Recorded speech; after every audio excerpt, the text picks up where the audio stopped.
Welcome to this installment of the Straight Edge Game Room. Jumping right into it is Ultraman Towards the Future for the Super Nintendo.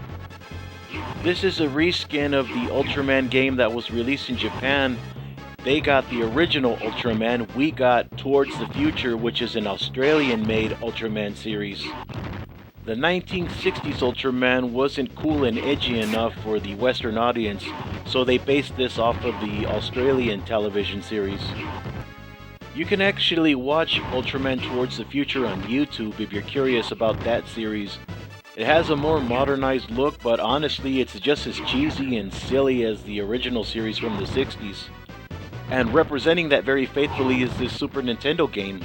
They really captured the aesthetic of guys in suits battling on a set with miniature buildings and fabricated landscapes. As hokey as it looks, it's actually very true to the source material, and I can appreciate that. In fact, it works to this game's credit. However, I can't praise the gameplay itself that much because it's very stiff. I think most game reviewers will tell you that this game is very stiff.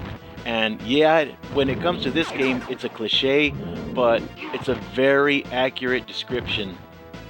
You feel very restricted in what you can do. You have to push the buttons very decisively. The monsters start off easy enough to defeat, but in later stages you have to be more calculated. For example, you can parry and dodge enemy fire by doing this backflip.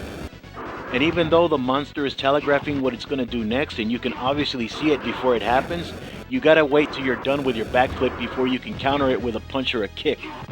And of course, the monster's not going to wait. Sometimes you automatically know what you want to do next, but your reaction time is delayed in this game, and it's very frustrating. Ultraman is kind of slow on the punch and kicks. Sometimes you see the monster coming at you, but he doesn't get that leg up quick enough. And if you want him to jump real high up in the air, you have to be very deliberate with this. You gotta be sure to be pushing up before you push the jump button. Sometimes in a pinch, you want to push up and jump at the same time, but he doesn't always jump all the way up there. If you're off on this just a little bit, it can mess you up. So this game is very challenging, but I feel that much of the challenge is at the fault of the control. With time and repetition, you do get better at this game and you figure out strategies to defeat different monsters. Now the object to defeat these monsters is you have to drain their energy bar all the way down to it says finish, and then you blast them with weapon number 4. To select the different weapons, you see it right there in the middle of the HUD down below. You go up and down this list using the L and R buttons, but you want weapon number 4 to defeat them. And it is imperative that it says finish on their energy bar before you fire that weapon.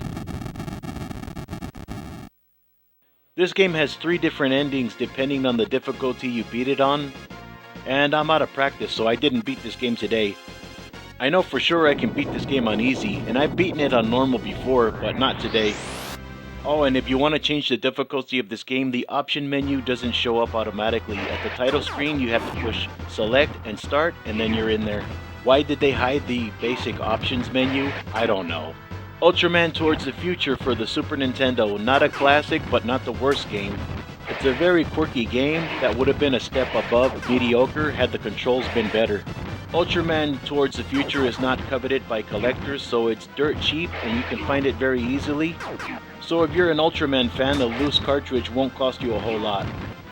Well, that about does it for this episode of the Straight Edge Game Room. If you enjoyed this program, please like, subscribe, reference my video catalog for past episodes of the Straight Edge Game Room, share on social media, and I'll see you again next time. Take care.